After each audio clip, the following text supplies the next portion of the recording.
찬미 예수님 김현중 요셉입니다. 오늘은 복되신 동정 마리아 탄생 축일입니다. 전삼용 신부님께서 하신 성모님께서 아담과 하와 이전부터 존재하셨던 첫 번째 피조물이라는 내용의 강론을 들려드리려 합니다. 그 전에 예수마리아 성심TV 구독과 좋아요 부탁드립니다. 성경엔 성모님의 탄생 이야기가 나오지 않습니다. 그런데도 성모님의 탄생이 중요한 이유는 그리스도의 탄생과 연결되기 때문입니다. 하느님은 성모님을 통해 당신 아드님이 탄생하시기를 원하셨습니다.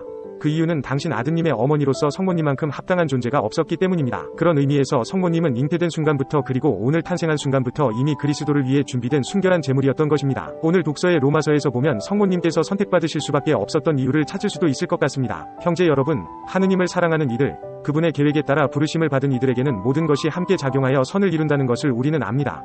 그렇게 미리 정하신 이들을 또한 부르셨고, 부르신 이들을 또한 의롭게 하셨으며, 위롭게 하신 이들을 또한 영광스럽게 해주셨습니다. 나지르인이 되게 하는 순서는 이렇습니다. 먼저 부르시고 그들을 위롭게 하시며 결국엔 당신 영광에 참여하게 하십니다. 이것만 보면 예정설이 맞는 것 같습니다. 그러나 그 앞에 하느님을 사랑하는 이들, 그분의 계획에 따라 부르심을 받은 이들 라는 말이 먼저 있음을 명심해야 합니다. 하느님은 누가 사랑이 없음이 죄입니다. 성모님은 사랑이 충만하셨기 때문에 부르심을 받으셨습니다. 그렇다면 성모님은 아담과 하와의 후손이어서는 안 됩니다. 아담과 하와는 죄를 지어 그 후손들은 원죄를 지니기 때문에 사랑을 할 수 없는 상태로 태어납니다. 하느님께서 성모님을 선택하실 수밖에 없으셨던 이유는 원죄가 없기 때문입니다. 다시 말해 사랑할 줄 아시는 분이시기 때문입니다. 그래서 성요한 바오로 2세 교황은 구세주의 어머니, 삼항에서 영원으로부터 그리스도의 어머니가 되기로 예정되었던 분이라고 말합니다. 그리고 자연적으로 성모님은 원죄가 없기 위해 아담과 하와의 후손이어서는 안 됩니다. 하지만 아직 우리나라 신학계에서는 이런 이야기를 잘 받아들여주지 않습니다. 그렇더라도 성모님께서 아담과 하와를 앞서는 첫 번째 피조물임을 주장해야 하는 이유는 사랑의 법칙 때문입니다. 아담과 하와가 죄를 지은 상태에서 자녀를 낳았을 때 순결한 자녀가 탄생할 수 있을까요? 카인이 태어납니다.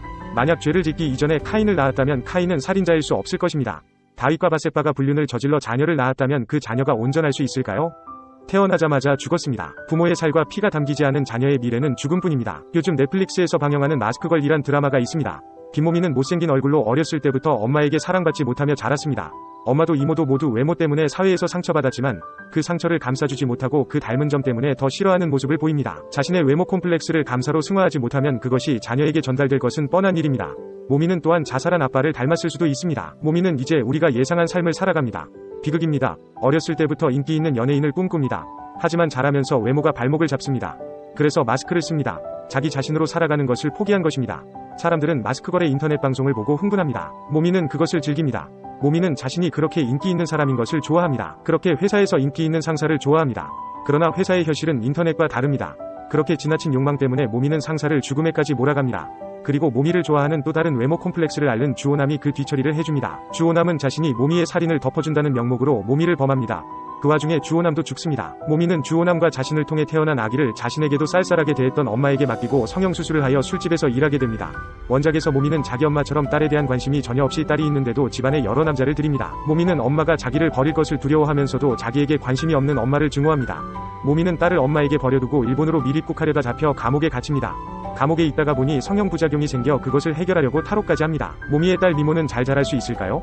마치 죄를 지은 아담과 하와에게서 나온 카인처럼 누구에게도 사랑받지 못하고 누구도 사랑할 수 없는 존재가 되어버립니다. 이 죄의 굴레를 벗어나게 할 수 있는 유일한 힘은 피입니다. 드라마에서는 모미가 자기를 위해 대신 희생한 친구 김춘혜 때문에 드디어 사랑을 알게 된다는 설정입니다. 모미가 주호남을 죽였음을 안 엄마 김경자는 모미도 똑같은 고통을 겪어보라며 미모를 괴롭히고 죽이려 합니다. 모미는 자수하여 감옥에 있었는데 이 사실을 알고는 딸을 살리기 위해 탈옥을 감행합니다.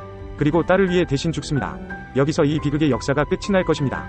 미모는 엄마의 피를 받아 자신이 귀한 존재임을 깨닫게 되어 자존감 있게 잘 살아갈 것입니다. 사랑의 법칙은 단순합니다.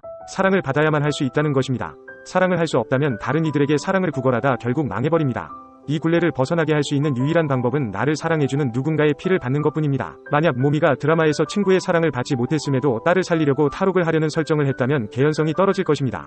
하물며 성모님께서 성인 요아킴과 안나의 사랑을 받기는 하겠지만 여전히 원죄에 물든 사랑을 받았다면 어떻게 예수님께 드릴 완전한 인성을 가질 수 있으실까요?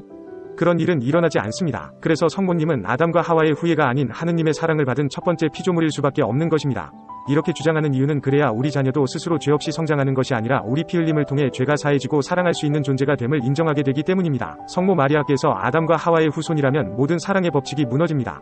사랑은 받은 만큼 할 수 있고 그만큼 죄가 없는 순결한 인성을 지니게 되기 때문입니다. 교회 헌장과 다양한 문헌도 이를 지지합니다. 먼저 교회 헌장. 54망에서는 마리아는 성부께서 가장 사랑하시는 딸이 되시며 또한 성령의 궁전이 되시는 이 최고의 임무와 품위를 지니고 계신다. 이 뛰어난 은총의 선물로 마리아께서는 하늘과 땅의 다른 모든 피조물보다 훨씬 앞서 계신다. 그러나 동시에 구원받아야 할 모든 사람과 함께 아담의 혈통 안에 결합되어 계신다. 라고 언급하고 있으며 베네딕토 16세 전 교황은 추기경 시절 시온의 딸에서 구약의 지혜를 성모님으로 보고 지혜는 창조를 위한 또 구원을 위한 중재자로 나타난다. 하느님의 첫 번째 피조물로서 자신 안에서 창조주의 원의를 발견하고 또 그 원의에 대한 합당한 응답도 함께 발견한다. 이 참된 응답의 모습이 신구약을 아우르는 참된 지혜의 모델이 되는 것이다.